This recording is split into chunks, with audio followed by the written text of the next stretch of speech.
Hello, welcome to my new blog. और आज है 12 अक्टूबर 2022, यानी कि हमारा सेकंड डे खजुराहो में। कल रात में हमने आपको थोड़ा बहुत दिखाया था, उसके बाद हम डिनर करके सो गए थे। अच्छा, मैंने आपको ब्रेकफास्ट के बारे में बताना था मुझे। अगर आप इस होटल में रुकोगे तो ये ब्रेकफास्ट ऑप्शन है, बहुत सारे ब्रेकफास्ट ऑप्शन है। हम थोड़ा लेट आए तो जूस ऑलमोस्ट फिनिश हो रहे, बट आपको दोबारा अवेलेबल हो जाते हैं यहाँ पे। इतना तो सामने सर्विंग है, इसके अलावा अगर आपको कुछ भी खाना है, डोसा, पाव भाजी, इडली, उत्तपम, सारे ऑप्शंस हैं, वो अलग से आप मांग सकते हैं।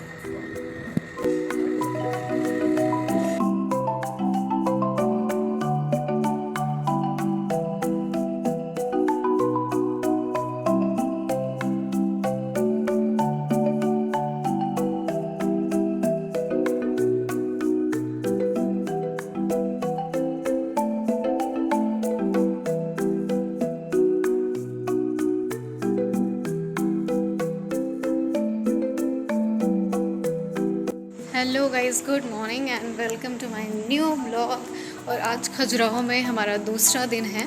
और कल तो हमने थोड़ा सा घूमा था और आपको शिवलिंग के दर्शन कराए थे। उसके बाद हम डिनर करके सो गए थे, क्योंकि कल हम बहुत देर से आए थे और क्लोज़ हो गया था खजुराहो, ज़्यादा देर तक खुला नहीं रहता। अभी दूसरा दिन है, अभी हम सुबह के ब्रेकफास्ट कर चुके हैं। और आज थोड़ा सा ब्रेकफास्ट के बाद अभी हम जाएंगे, थोड़ा शावर वार लेंगे, इसके बाद हम जाएंगे खजुराहो घूमने। और जब हम खजुराहो घूमने जाएंगे तो आपको हम सारे प्लेसेस अपने साथ विज़िट कराने वाले हैं। हम जिस होटल में रुके हैं यस हम चंदेला में रुके हुए हैं। यहाँ की सर्विस ब्रेकफास्ट की तो मुझे बहुत अच्छी लगी थी, बहुत अच्छा ब्रेकफास्ट था और हाउस कीपिंग और सब कुछ बहुत बहुत अच्छा था। आप अगर खजुराहो आ रहे हैं तो यू मस्ट एक्सप्लोर चंदेला, अगर आपको अच्छा जो होटल चाहिए रुकने के लिए। अभी मैं पूल साइड आ गई हूँ, यहाँ पे हम थोड़ा सा बस बैठ के टाइम स्पेंड करेंगे, इसके बाद शावर लेंगे। और आज थोड़ा सा स्पेशल डे है आज, क्योंकि टुडे इज़ माय बर्थडे। सो या इट्स माय बर्थडे डे। तो अभी हम थोड़ा सा यहाँ पे टाइम स्पेंड करेंगे, मैं और अम्बुज, क्योंकि आज मेरा बर्थडे है। और उसके बाद फिर हम खजुराहो घूमने चलते हैं। मेरे ब्लॉग में लास्ट तक बने रहिए। नए हैं तो चैनल को सब्सक्राइब करिए, पुराने हैं तो वीडियो अच्छा लगे तो ब्लॉग को लाइक ज़रूर करिएगा।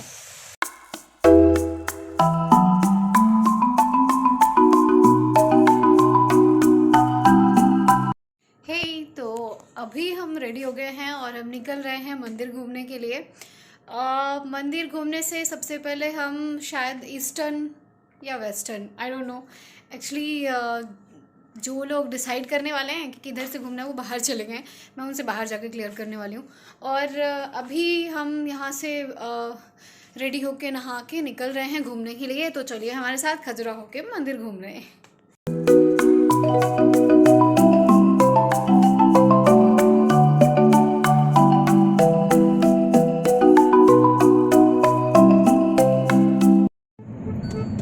अभी हम निकल चुके हैं खजुराहो घूमने के लिए। हमारे साथ अमन है अभी, और हमारे साथ गाइड भी हैं। नाम मुझे इनका नहीं पता नाम जो अंकित गाइड है हमारे साथ, जो खजुराहो में रह चुके हैं, तो उनको सारे एरिया खजुराहो के पता है। तो वो हमें खजुराहो घुमाने वाले हैं। और मैं अपना ट्राइपॉड ब्लॉगिंग वाला रूम में भूल के आ गई हूँ, तो मैं अभी हाथ से ही ब्लॉग करने वाली हूँ। तो चलिए आपको ले चलते हैं खजुराहो घुमाने। तो अभी फाइनली मैं आपको बताऊँ हम कहाँ जा रहे हैं। खजुराहो में पास में ही एक जगह है जहाँ पे एक रेने फॉल है। जी हाँ, रेने फॉल आपको शायद बहुत कम पता होगा कि खजुराहो के पास में ही रेने फॉल है। रेने फॉल देखेंगे हम, वहाँ जाके आपको दिखाएंगे। और रेने फॉल की दूरी खजुराहो से 15 किलोमीटर के आसपास है। ये एक लगी हुई साइट है खजुराहो से, जहाँ आप घूम सकते हैं अगर आप खजुराहो आ रहे हैं तो, अगर आपको नेचुरल वाटरफॉल देखना है तो।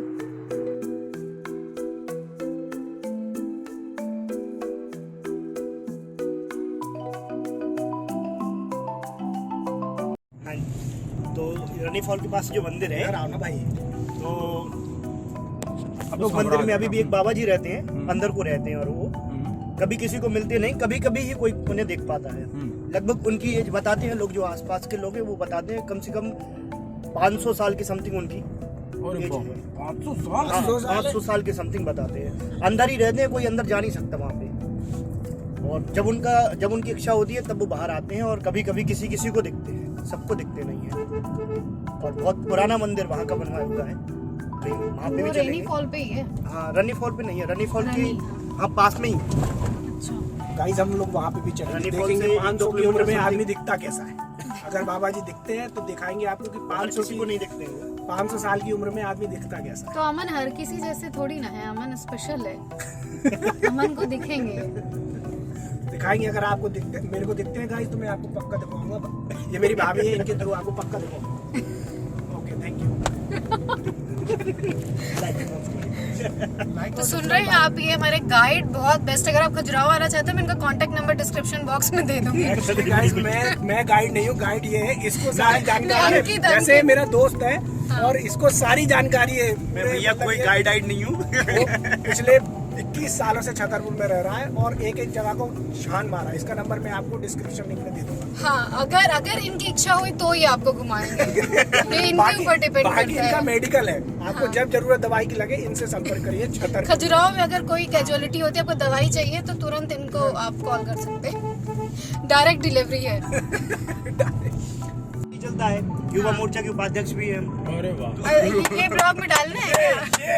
ये कैप्शन में ये राजनीतिक ब्लॉग, ये कैप्शन में ये जो गाइड का काम कर रहे हैं आपके लिए। रहने फल दिख तो रहा है 3 किलोमीटर आगे। ये तो है, ये केन घड़िया लग है। अरे ये नहीं है, आगे वो पन्ना में यहाँ से जाएगी गाड़ी। वाला। हाँ ये समझ लो कि यही है। ये यहाँ से वहाँ ऐड पूछ ले पहले बंदे से। पूछो तो।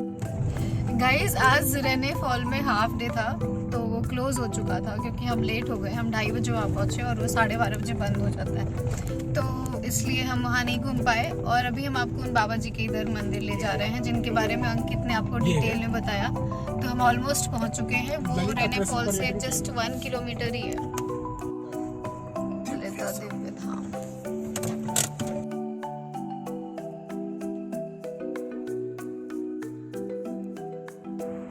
तो अभी हम जहाँ आए ये वही मंदिर है जिसके बाद अंकित कर रहे थे। ये मंदिर बहुत पुराना है, इसमें कई सारे देवी देवताओं की मूर्ति है, बहुत पुरानी मूर्तियाँ हैं। यहाँ पे बहुत पेड़ पौधे हैं और इधर पुराने बहुत तरह के प्लांट भी हैं, पौधे भी हैं। ये जो आप सामने देख रहे हैं ना, इधर ही वो बाबा रहते हैं जिनके बारे में अंकित बता रहे थे। और यहाँ पे लिखा है शिकारी कुत्तों से सावधान, और आप उसे खोल के अंदर नहीं जा सकते। ये हिस्ट्री है कुछ, आप इसको पढ़ सकते हैं। इसका 1947 से 1995 के बीच में ये बना है, ऐसा लिखा हुआ है। भूमि पूजन 30 अक्टूबर 2013 में हुआ था। ये कुछ डिटेल्स हैं इसकी। चलिए हम अंदर इसको एक्सप्लोर करते हैं।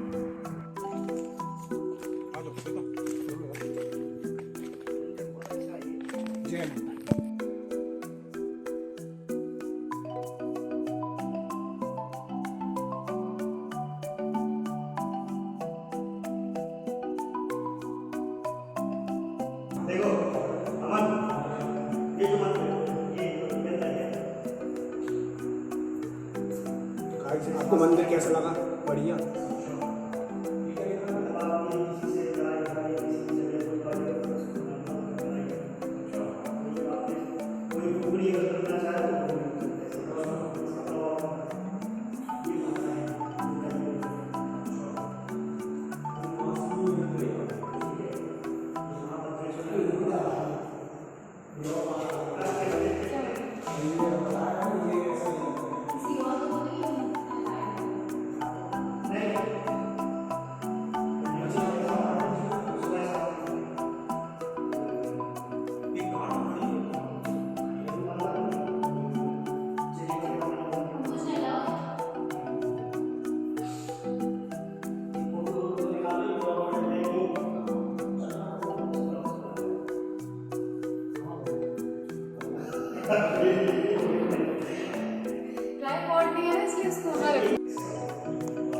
और आप ये शिवलिंग है और ये मंदिर है माता रानी का।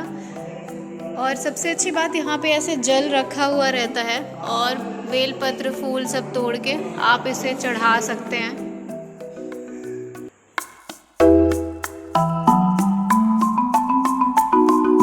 ये माँ बैठी है कुल सुंदरी, इनका ये यंत्र है। अच्छा, और ये माता की मूर्ति है।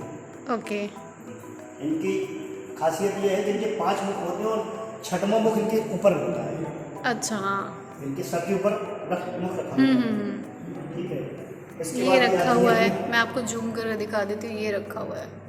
ये हम्म माँ नित्या नित्या माता, तो ये इनका यंत्र है।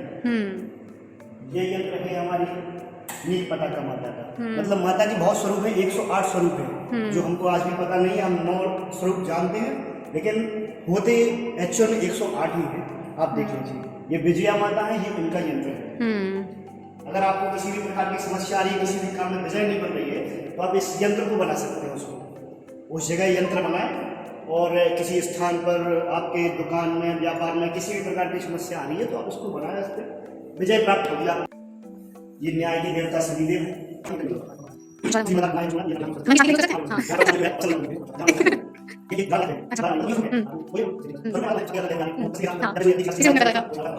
अभी आपको दिखाएंगे जो अब अभी हमारे हिंदू धर्म में चलता है, 33 कोटि और 33 करोड़ को लेकर एक लड़ाई चलती है हमेशा के लिए। तो उस लड़ाई को दिखाएंगे। और इस मंदिर में वास्तविक में एक लिपि दी गई है, उस पर लिखा है कि 33 करोड़ देवी देवता होते हैं या 33 कोटि देवी देवता होते हैं। आइए आपको दिखाओ। ओके। इनको रणचंडी कहते हैं। इनके हाथ में प्याला है एक, अगर आपने देखा हो हाथ में प्याला है, तो ये खून जब पीने दुष्टों वाला का ना? वो संहार करती हैं, तो उसका राक्षसों वो एक का। राक्षस था, वो बीज रक्त नाम का, अगर उसका एक खून का कतरा भी जमीन में गिरता था तो एक नया राक्षस पैदा हो जाता था। इसलिए वो प्याला उनका प्याले में पिघल जाता था। सही भाई साहब, आप मैं मतलब मैं मेरा लाना तुम्हें व्यर्थ नहीं जाएगा आज। धार्मिक स्थान पर कहीं जाओ। ये क्या है, ये बताओ भाई। ये वज्रेश्वरी माता है, इनका सिर इनके हाथ में होता है। ये मैं आपको जूम करके दिखा रही हूँ। ये इनका सर इनके हाथ में होता है, इनके सर गले में नहीं जुड़ा होता, ये हाथ में ही लिए होती हैं इनको। और जो यहाँ बातें लिखी हुई हैं, बहुत सारी बातें लिखी बहुत हुई सारी हैं। बातें लिखी हुई हैं और सबकी सब हिंदू धर्म के और उसके ऊपर है। सागौन की वो पत्ते स्कंद माता है। स्कंद माता कहा जाता है कार्तिक जी की माता जी को, अर्थात माँ स्वयं दुर्गा का पार्वती रूप ही है। है वो, स्वयं पार्वती है। और जो उनकी गोद में आपको बच्चा दिख रहा है जिसके 6 सिर हैं, वो स्वयं कार्तिक है। कार्तिक जी की माता को कहा जाता है स्कंद माता। और कार्तिक जी जो है उनके 6 सर थे, तो उनको सटानंद और कार्तिक भी कहा जाता है। ये कथा नहीं कर पा अब गाइड बना दिया है घर गाइड का। और या 33 अच्छा। कोटि हिंदू धर्म में कितने देवी देवता हैं? हिंदू धर्म तो जो आपको अंदर हमने बात बताई थी, जो हाँ। 33 करोड़ और 33 कोटि पे जो लड़ाई चलती है, तो आप यहाँ देख सकते हैं। सब विस्तृत गाइस ये लिखा है जानकारी दी गई 33 है। करोड़ नहीं है गाइस, आपको मैं बता दे रहा हूँ 33 करोड़ नहीं है। नहीं है, 33 कोटि ही देवी देवता होते हैं। कोटि लिखा हुआ है यहाँ पे। मैं मंदिर के हिसाब से बता रहा हूँ, मेरे को इतनी नॉलेज नहीं है। हिंदू धर्म में 33 कोटि ही देवी देवता होते हैं। और कोटि के 2 अर्थ होते हैं, एक करोड़ होता है और दूसरे प्रकार होता है। तो जो देवी देवताओं के लिए हम कोटि यूज करते हैं, उसको हम प्रकार कहते हैं। तो कुल ये हम यहाँ देखा है, कुल 33 प्रकार के देवी देवता होते हैं हिंदू धर्म में। ठीक है। और जिसमें आपके 12 प्रकार के आदित्य होते हैं। ये सब आदित्य के नाम लिखे हैं, मतलब सबकी अलग अलग कैलकुलेशन दी गई है। तो कुल ऐसे 12 आदित्य हो गए, 8 वसु हो गए, 11 रुद्र हो गए। ठीक है। तो ये सब चीजें होती हैं और इनका टोटल करते हैं तो ये 33 होता है। इसलिए हमको 33 कोटि का इसी बात पे आप और ये Clap दो for लास्ट में अंकित। जो अश्विनी कुमार होते हैं, बहुत मस्त मैं मतलब भाई सही लगा। ये बगलामुखी माता होती हैं, अगर आपने नाम सुना हो तो। हाँ हाँ। नाम सुना रहूंगा। बगलामुखी माता, ये बागेश्वर धाम वाले महाराज जी हैं, वो ज्यादातर अनुष्ठान बताते हैं। अगर किसी घर में, किसी के भी घर में समस्या है तो वो बताते हैं बगलामुखी माता का अनुष्ठान करिए। एक स्वरूप इनका ये भी है और एक स्वरूप ये है, बिल्कुल ऊपर का माता की तरह, नीचे का माता की तरह रहता है, और ऊपर को जो होता है मुख होता है वो बगले की समान होता है, इसलिए उनको बगलामुखी भी कहा जाता है। मेरे मोहल्ले में ऐसा आदमी नहीं है।